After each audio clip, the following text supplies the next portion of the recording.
Ang kampanya ni Senatorial Candidate Pastor Apollo C. Quiboloy laban sa korupsyon at para sa pagtataguyod ng religious freedom ay hindi lamang nagbigay liwanag sa isipan ng publiko. Ito rin ay umani ng paghanga mula sa iba't ibang sektor ng lipunan, kabilang na ang ating mga kapatid na Muslim sa lalawigan ng Rizal. Alamin natin sa ulat na ito kung paano ang mga ipinaglalaban ng butihing pastor ay tumimo at nag-iwan ng makabuluhang epekto sa kanilang pananaw at paninindigan. Si Eunice Pedraha para sa balita. Buo at matatag ang paghanga at suporta ng mga kapatid nating Muslim sa lalawigan ng Rizal para sa advokasya ng senatorial candidate Pastor Apollo C. Quiboloy, lalo na sa kanyang layunin at tuldukan ang lumalalang suliranin ng katiwalian sa pamahalaan at itapuyod ang tunay na kalayaan sa pananampalataya.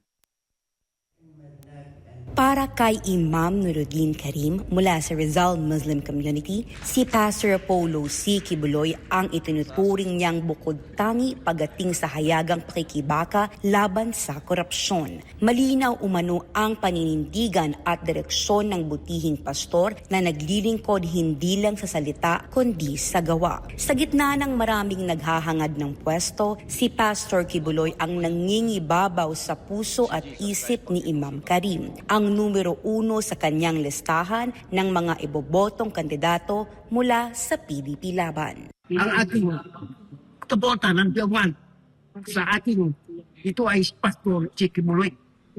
Ang puso ko talaga sa puso kanya. Sa ng Biawan ko siya dadalahin ko sa ating puso na para iboto kung sino man ang senador diyan sa lahat ng ating sinasama dito sa ating PDP laban.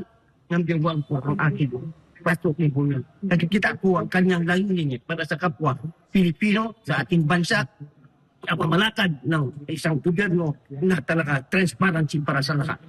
Ang nakapukaw naman ng atensyon ni Sir Basit Tahir Abbas, Chairman ng Rizal Muslim Consultative Council, ay ang matapang na paninindigan ni Pastor Quiboloy kontra katiwalian. Ang kanyang platapormang Zero Corruption ay tinuturing ni Abbas na susi sa tunay na pag-unlad ng bayan. Ayon sa kanya, kapag tuluyang nawakasan ang korupsyon sa buong bansa, mas madali at pantay na maipapatupad ang mga proyekto at serbisyong para sa lahat ng Pilipino.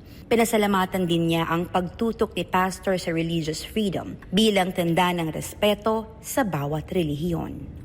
Ako ang tinitingnan ko isang binigkas na doon na anti-graft and corruption.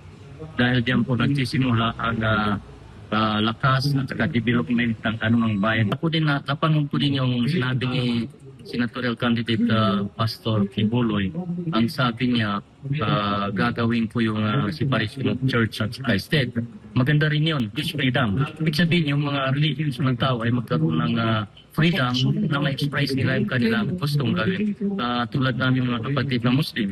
So, magkaroon kami ng freedom. Hindi naman sa wala kaming freedom. May freedom kami. Pero kung at least nagkaroon ng proseso, nagkaroon ng batayan, yung lahat ng mga hakbang natin. Kaya po ngayon, huwag natin nakalimutan sa May 12, ang number 53, Senator Pastor Apollo C. Quiboloy. Mula rin sa hanay ng Rizal Muslim Consultative Council, buo rin ang suporta ng kanilang General Secretary na si Abdurrahman Navalle kay Pastor Quiboloy. Ayon sa kanya, pilit na ikinukubli ng mainstream media ang mga mabubuting nagagawa ng pastor. Ngunit dahil sa SMNI, unti-unti nang nabubunyag ang katotohanan. Binigyang diin din ni Navalle ang kahalagahan ng mga kabataan sa lipunan, isang sektor na labis umanong pinahahalagahan ni Pastor Apollo. Ang kanyang mga ginagawa ni Pastor Quiboloy in a small scale ay malaki ang nagiging epekto para sa ating mga kababayan down in Davao City. Ito ay nakikita naman ng ating mga kababayan sa ibang lugar. Kaya medyo negative ang dumadating sa atin sa mga ibang social platforms, lalo na sa mga TV. Kaya siyempre, kung ano yung kabutihan ng isang tao, pilit nila itinatago. Mabuti na lang, meron tayong ibang social media na kung saan, kagaya ng SMNI, na nagbubulgar o nagpapakita ng tunay na nangyayari dito sa ating bayan. Dahil dyan, sa May 12, inaanyayahan po natin ating mga kababayan, Muslim man o hindi Muslim, na ibigyan natin ng pagkakataon ng isang ating kapatid na si Pastor Apollo Kibuloy na manungkulan sa ating sa Sinilog. Para kay Pastor Apollo C. Kibuloy, ang tagumpay ng kanyang mga programa ay nakaugat sa pamumunong walang halong katiwalian. Naniniwala siya na kung walang korupsyon, walang maiiwan. Bawat pisong pondo ng bayan ay kayang palaguin at gamitin ng naaayon.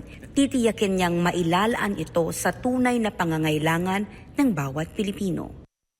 Kaya naman, dala ni Pastor Apollo C. Kibuloy sa kanyang kandidatura bilang senador ngayong May 2025 election kasama ang 10 kandidato ng PDP Laban ang kasiguraduhan na ipagpapatuloy ang mga programa at proyekto ni dating Pangulong Rodrigo Roa Duterte. Tatak Duterte na serbisyo at liderato na ipadarama ang tunay na malasakit sa sambayan ng Pilipino. Para sa Diyos at sa Pilipinas nating mahal, ito si Eunice Pedraha, ang inyong citizen correspondent sa lalawigan ng Rizal.